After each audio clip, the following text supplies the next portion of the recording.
Hey folks, I'm Rupali, your host, and welcome to my channel Crime Hack. Continuing with our story Mystery of the Catacombish Tunnels, we have finished with episode 6 and this is episode 7. I would really love to know your thoughts so far. Your likes and comments would definitely boost my motivation, and if you would like to hear the complete story, please subscribe to my channel.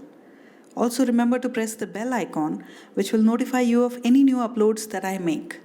That said, I would be publishing a new episode every Monday, Wednesday, and Friday, so mark your calendars and let's dive right in.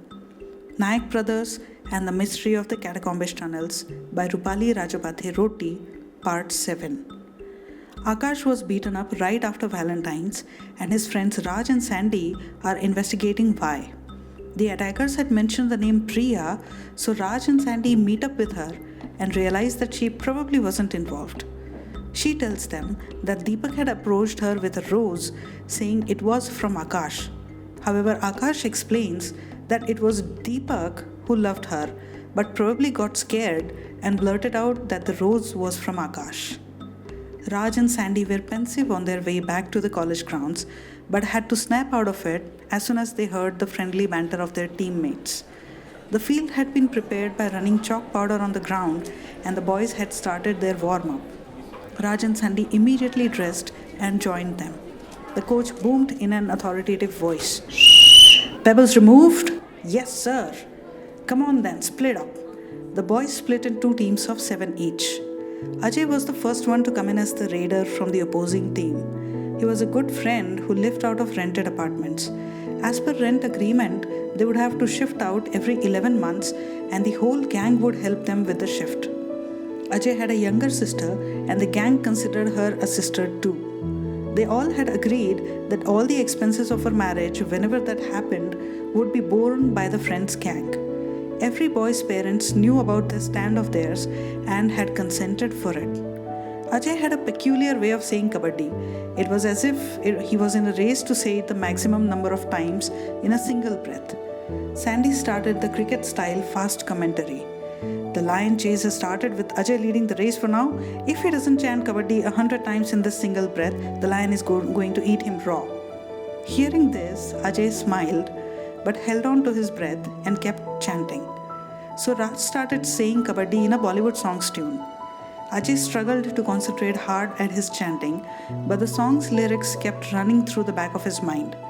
This took a toll and he spat out the song's words instead of kabaddi at one point of time. Standing still on one spot, confused, it was more than enough for him to be out because it allowed him a breath. This isn't fair. Ajay stomped his foot on the ground. Everything's fair in love and war, my friend, and this is Vada Pav War. Raj chortled with amusement. Raj and Ajay always played with a bet that every time one gets the other out, he gets a Vada Pav from the other for free. This increased the competition between them, thus improving their game, and also gave them a chance to chill out no matter who paid. Come on boys, focus! The coach clapped his hands together for encouragement.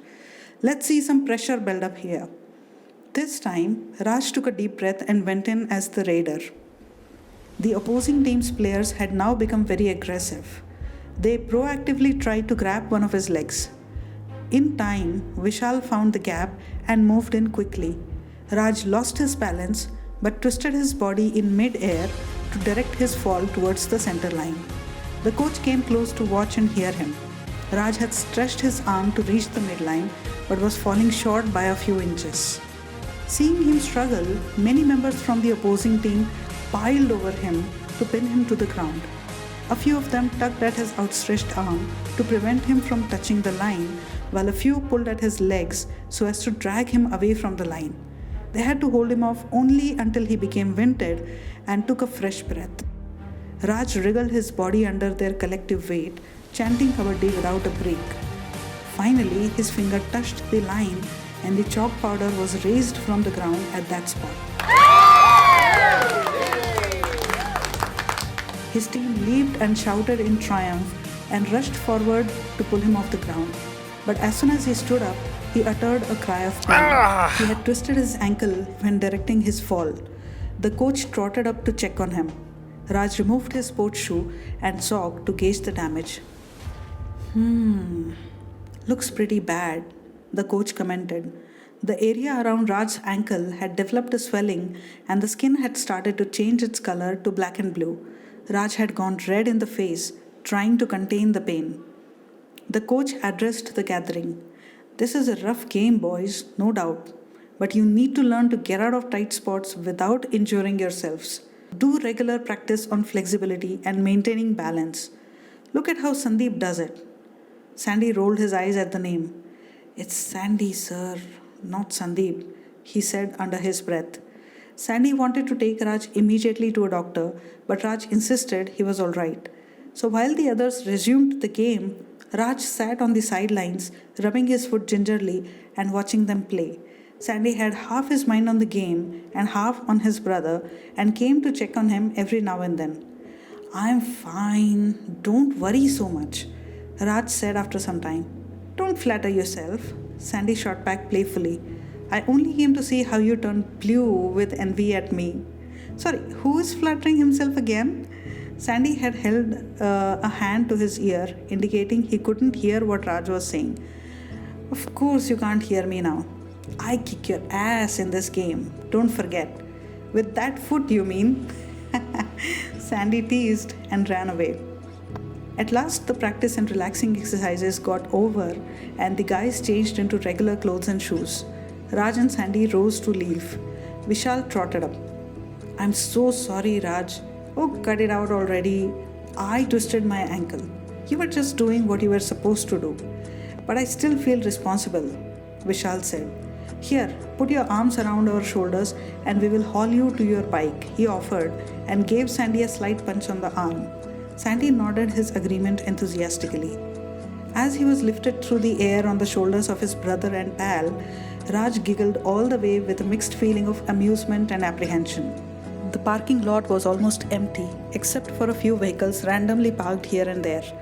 Reaching the bike, Sandy offered to drive while Raj relaxed in the back seat. It was already 8:15 when they headed home.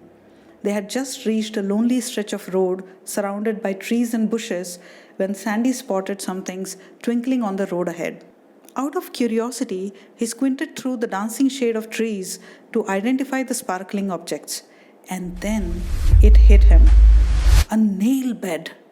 He squeezed on the brakes with all his might, and the bike screeched to a halt just a few centimeters from the spiky disaster. Sandy was shaking with fear. If he hadn't controlled the bike in time, they would have run over the nails, rupturing the tires and causing a high-speed accident. The very next instant, even before the boys could gather their wits, two people darted at them from both sides. While the boys looked at their rush wide-eyed, the men threw chili powder in their eyes.